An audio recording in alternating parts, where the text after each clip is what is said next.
kepada Ibu Haja Rohmi, ya, karena ketika beliau menjadi wakil gubernur, kami berhasil menjadikan NTB tuan rumah Pekan Olahraga Nasional 2028. Menjadi tuan rumah bersama Nusa Tenggara Timur, dan ini nggak gampang. Oleh karena itu kita akan jadi tuan rumah. Tentu kita ada multiplier efek ekonominya, tentu ada prestasinya, administrasi penyelenggaraan, kemanfaatan, dan lain-lain. Oleh karena itu supaya kita tampil memukau bukan hanya sebagai tuan rumah, tapi juga prestasi atletnya yang luar biasa, kompetisi berjenjang itu harus niscaya kita lakukan. Nah, ini erat kaitannya dengan pendanaan juga. Oleh karena itu kita akan alokasikan dana yang cukup di APBD kita demi suksesnya kita di Pekan Olahraga Nasional, dan pada saat yang sama juga menghimpun dana CSR dari perusahaan-perusahaan besar di sini untuk membackup kompetisi reguler di tingkat kabupaten, provinsi, dan lain sebagainya. Sehingga atlet yang lahir dari kompetisi yang kompetitif teratur mudah-mudahan akan berbuah manis. Bukan hanya prestasi dengan banyaknya medali, tapi juga membanggakan kita semua. Cukup Bapak, waktunya masih panjang? Cukup, baik, terima kasih.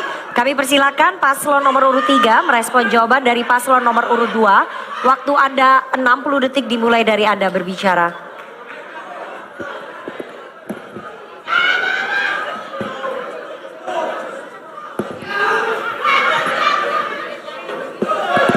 Mohon kepada seluruh pendukung yang hadir di dalam ruangan ini untuk mematuhi tata tertib. Mohon kerjasamanya agar calon-calon yang Anda dukung bisa menyampaikan visi misinya dan menjawab pertanyaan. Salah satu problem besar dalam pengembangan olahraga itu adalah talent scouting. Jadi pencarian bakat. Dan pencarian bakat ini sulit dilakukan di Indonesia karena proses kompetisi berjenjang dan rekrutmen berjenjang itu tidak terjadi. Karena itu Iqbal Dinda mengalokasikan 300 sampai 500 juta per tahun kepada setiap desa itu. Maksudnya adalah itu salah satunya. Itu adalah hasil rekaman kami dalam perjalanan keliling NTB. Banyak pemuda yang menyampaikan keluhan bahwa mereka tidak punya ruang ekspresi dan ruang tempat mengembangkan minat dan bakat di desa-desa. Kami berikan anggaran itu supaya setiap pemuda punya ruang ekspresi dan bisa mengembangkan minat dan bakatnya di desa-desa. Dimulai dari desa, sejalan dengan semangat visi Prabowo bahwa pembangunan harus dimulai dari bawah. Dimulai dari desa pembangunan itu. Terima kasih. Masih ada waktu, cukup. Baik, terima kasih.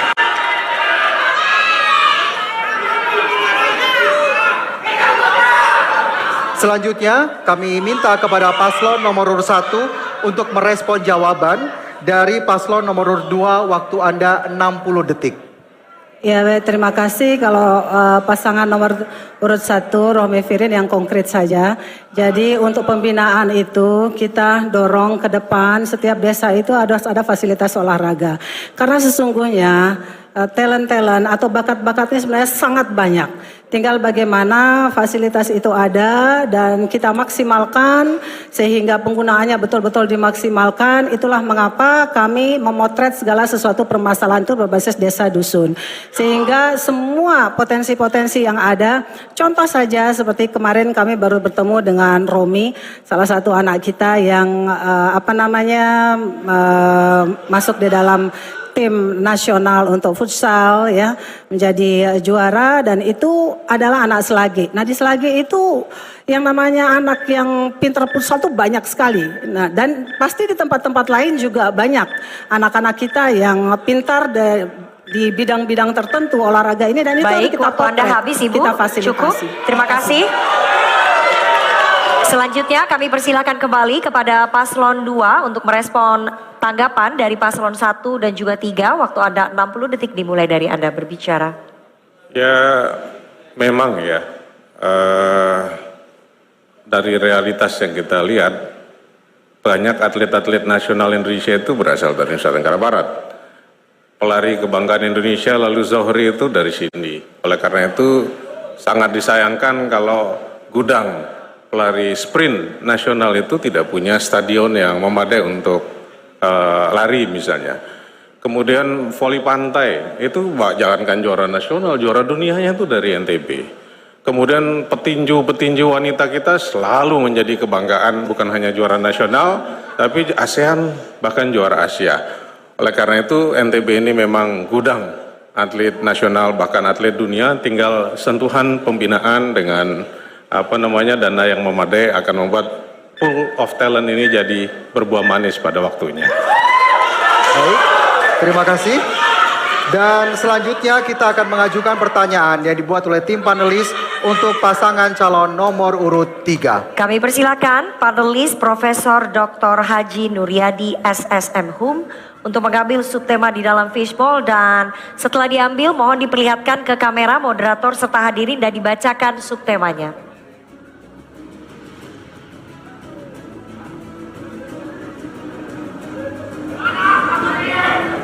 Mohon dibacakan Bapak.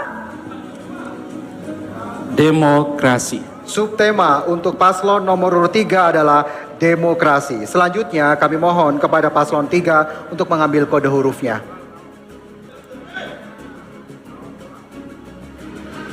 C, demokrasi dengan kode huruf C. Amplopnya masih tersegel, masih terjamin kerahasiaannya, demokrasi huruf C. Pertanyaan untuk pasangan calon gubernur dan juga wakil gubernur nomor urut 3. Hanya akan dibacakan sekali, kami tidak akan mengulangi lagi pertanyaannya. Indeks demokrasi Provinsi NTB mengalami fluktuasi seiring beragamnya tantangan yang dihadapi dalam penguatan demokrasi, terbatasnya ruang kebebasan sipil, belum maksimalnya partisipasi politik masyarakat, ketidakstabilan dalam kehidupan politik lokal, hingga rendahnya akuntabilitas pengelolaan pemerintahan daerah. Semua faktor di atas mempengaruhi tingkat kepercayaan publik terhadap sistem demokrasi di NTB yang cenderung tidak stabil, sebagaimana ditunjukkan data sebagai berikut. ID NTB tahun 2021 72,69, tahun 2022 73,38, dan tahun 2023 70,3. Pertanyaannya, bagaimana kebijakan paslon untuk meningkatkan ruang kebebasan sipil, partisipasi politik masyarakat, dan stabilitas politik lokal? Waktu Anda menjawab 120 detik dimulai dari Anda berbicara. Terima kasih.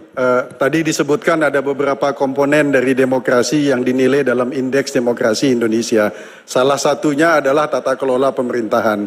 Saya ingin menyoroti tata kelola pemerintahan. Satu, bahwa tata kelola pemerintahan itu harus memperkenalkan good governance. Dan good governance itu soal teladan. Teladan dari seorang pemimpin. Pemimpin karena apa? Di dalam teladan kepemimpinan itu, ikan itu pasti membusuk dari kepalanya mulai. Jadi kalau kepalanya busuk, pasti yang lainnya busuk. Kalau kepalanya bersih, insya Allah yang lainnya bersih. Karena itu satu, tata kelola. Yang kedua dalam tata kelola ini yang penting adalah pencegahan. Kita belum membuat sistem pencegahan yang komprehensif untuk mencegah terjadinya penyalahgunaan kewenangan, korupsi dan bribery dan sebagainya. Ini perlu kita bangun dan kita perlu bekerja sama di preventif. Karena Pemda itu kan tidak bisa melakukan penindakan. Jadi dia hanya bisa melakukan pencegahan, pendidikan. Jadi sistem pencegahan itu yang mesti dibangun dengan bekerja sama dengan APIP. Jadi dengan auditor internal pemerintah maupun di Pemda. Dan kedua juga dengan melibatkan APKAM gitu. Baik jaksa maupun polisi. Apalagi APKAM kan dari atas sudah dapat perintah untuk membantu Pemda untuk membantu meningkatkan tata kelola pemerintahan agar lebih baik. Terima kasih. Masih ada waktu, ingin ditambahkan? Cukup? Cukup. Baik, terima kasih. Dan selanjutnya kami minta kepada paslon nomor urut 1 untuk menanggapi jawaban dari paslon nomor urut 3. Waktu Anda 60 detik dimulai saat Anda berbicara. Baik, terima kasih. Saya pikir demokrasi tidak ada kaitannya dengan tata kelola pemerintahan. Tandanya indeks demokrasi Indonesia di NTB memang secara nasional di bawah rata-rata nasional. Itu lebih banyak disebabkan karena partisipasi daripada kaum perempuan yang rendah. Kemudian rata-rata masuk sekolah yang perempuan itu lebih rendah daripada laki, bahkan menurun dia. Jadi dalam hal ini saya tidak setuju dengan pendapat kalau ini bebas korupsi lantas demokrasinya bagus, bukan seperti itu. Jadi bagaimana semua pihak ini punya kesempatan dia. Jadi demokrasi itu ada ala ekonomi, secara budaya juga ada demokrasi dan lain sebagainya. Ini yang memang ini indeks ini harus menjadi perhatian kita bersama. Terutama kita dorong perempuan ini supaya lebih banyak partisipasi. Waktu Anda habis, terima kasih Bapak. Kini kami persilakan Paslon 2 untuk merespon jawaban dari Paslon 3. Waktu Anda 60 detik dimulai dari Anda berbicara. Ya, saya kira tantangan besar buat NTB, bahkan seluruh Indonesia, demokrasi kita ini biayanya mahal sekali. Sehingga banyak orang pinter, orang hebat karena nggak punya uang, jadi banyak jadi tim hore-hore saja. Sedangkan kita tahu orang ini sebenarnya nggak punya kapasitas, nggak punya kapabilitas, hanya karena punya modal, dengan terpaksa kita dorong dia jadi pemimpin.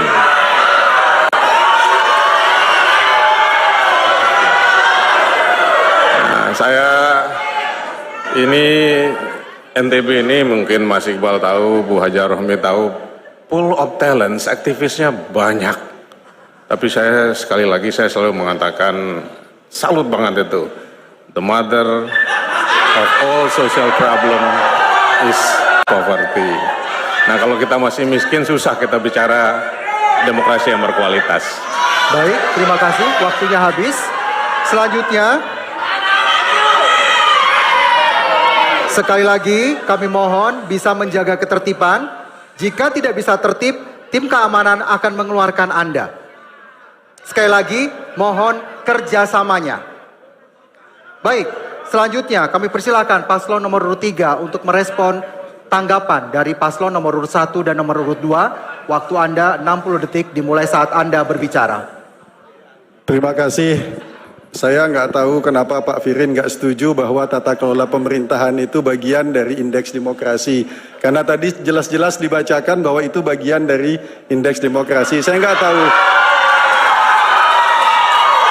Saya nggak tahu ada masalah tata kelolahan pemerintahan apa di Sumbawa Barat sehingga Bapak tidak setuju dengan itu. Gitu.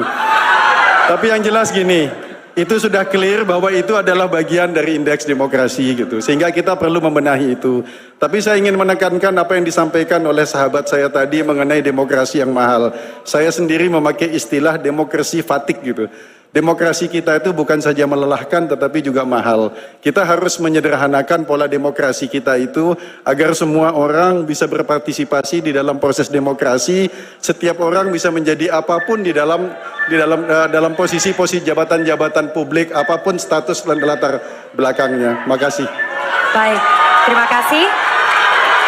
Mohon tenang, kita akan melanjutkan debat. Mohon tenang. Selanjutnya kita beralih ke pertanyaan untuk pasangan calon nomor urut 1. Dan kami persilakan kepada panelis Profesor Dr. Siti Hilyana untuk mengambil subtema di dalam fishbowl. Setelah diambil, kemudian diperlihatkan kepada kamera, kemudian dibacakan.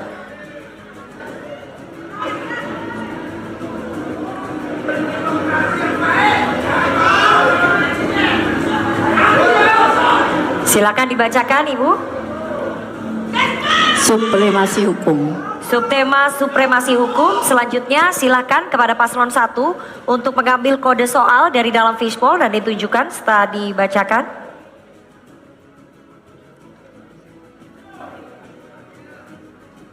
Supremasi hukum, huruf A. Huruf A. Silakan Alfian. Sekali lagi amplopnya masih tersegel. Pertanyaan akan dibacakan 1 kali dan tidak akan diulang, jadi mohon disimak Bapak Ibu. Meningkatnya kompleksitas penyimpangan sosial dan budaya yang berakumulasi dengan rendahnya kesadaran hukum masyarakat di Nusa Tenggara Barat berpotensi menjadi struktur sosial negatif yang memengaruhi perilaku setiap individu. Jika tidak dihentikan, pengaruh struktur yang buruk tadi akan terus menjadi bahan dalam pembentukan dan penguatan struktur yang buruk menuju stagnasi sosial. Pertanyaannya, bagaimana kebijakan paslon dalam meningkatkan budaya kesadaran hukum menuju transformasi kehidupan bersama yang lebih baik? Waktu Anda 120 detik dimulai saat Anda berbicara. Terima kasih. Pertama, kita harus betul-betul menunjukkan bahwa ketaatan hukum itu harus kita tegakkan. Ditegakkannya dengan memberikan contoh bagaimana kita birokrasi betul-betul bekerja sesuai dengan aturan yang ada, melayani masyarakat sungguh-sungguh dengan mengikuti aturan yang ada. Dan seluruh aspek hukum kita harus melakukan kerjasama yang sebaik-baiknya dengan Polda dan seluruh Forkopimda yang ada untuk meyakinkan bahwa NTB ini dalam setiap aktivitas pembangunannya mengikuti ketentuan hukum yang berlaku. Dan kami Rohmi Firin juga mengeksekusi pembangunan yang berbasis desa. Dengan harapan apa? Ini memang betul-betul perlu sosialisasi yang menyeluruh kepada seluruh masyarakat dari berbagai pihak agar mereka tahu bahwa segala hal yang mereka lakukan ada konsekuensinya, dan yang mana yang benar, mana yang tidak, itu harus diletakkan pada porsinya. Nah, edukasi sosialisasi ini menjadi sangat penting. Itulah mengapa kita ingin membentuk kampung madani yang sebenarnya adalah replika daripada kampung keluarga berkualitas, yang mana namanya di dalam keluarga berkualitas itu anaknya sekolah, keluarganya sehat, ekonominya baik, kemudian keguyuban di dalam kampung itu juga berjalan dengan baik, sehingga diskusi-diskusi gotong royong itu juga bisa hidup dengan baik di desa kampung tersebut, dan otomatis kesadaran terhadap hukum juga bisa kita sosialisasikan di situ gitu. Apa yang boleh, apa yang tidak boleh. Contoh saja, misalnya ada perempuan yang mendapatkan pelecehan, ya, pelecehan seksual, itu bisa dilaporkan gitu. Kadang-kadang orang tidak paham bahwa oh sebenarnya saya bisa laporkan ini dan kanalnya ada untuk itu. Nah, itu contoh-contoh di mana segala sesuatu itu harus dipahami oleh masyarakat sehingga baik Ibu, dia waktu ngerti Anda apa yang habis. harus dilakukan. Cukup, terima kasih. Kami persilakan kepada paslon 2 merespon jawaban dari paslon 1. Waktunya 60 detik dimulai dari Anda berbicara. Hadirin yang kami muliakan, merespon apa yang disampaikan oleh paslon nomor 1 cukup bagus kalau menurut saya. Namun mungkin perlu sedikit kami lengkapi, ya. Perlunya kekompakan seluruh pemangku kebijakan yang ada, ya, terutama dari provinsi, bagaimana Forkopimda ataupun unsur-unsur pimpinan yang ada di daerah ini harus kompak, gitu ya. Kedua, bagaimana melibatkan seluruh elemen masyarakat, ya, terutama sekali misalnya di bawah ataupun di akar rumput, itu adanya diperankan perlu kerama adat ini. Jadi berbicara tentang hukum, baik itu hukum formal ataupun hukum informal, juga hukum agama, ini perlu kita sinergikan. Sehingga menurut saya memang perlu melibatkan seluruh komponen yang ada sehingga untuk masalah kesadaran hukum ini bisa terwujud adanya. Terima kasih. Baik, terima kasih.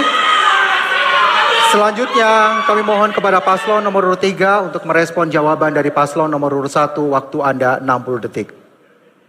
Yang jelas masalah supremasi hukum itu bukan saja soal aturan, tetapi soal budaya. Bagaimana membudayakan penghormatan terhadap hukum dan membudayakan rasa malu melanggar hukum. Jadi ini yang harus dilakukan. Banyak hal-hal sederhana yang bisa kita lakukan tanpa harus memikirkan hal-hal yang terlalu sophisticated gitu. Misalnya kita membangun sekolah-sekolah kejujuran, kita menyebutnya. Misalnya kantinnya nggak ada kasir, orang bebas mengambil dan diukur kejujurannya. Dan model ini sudah banyak diterapkan di mana-mana.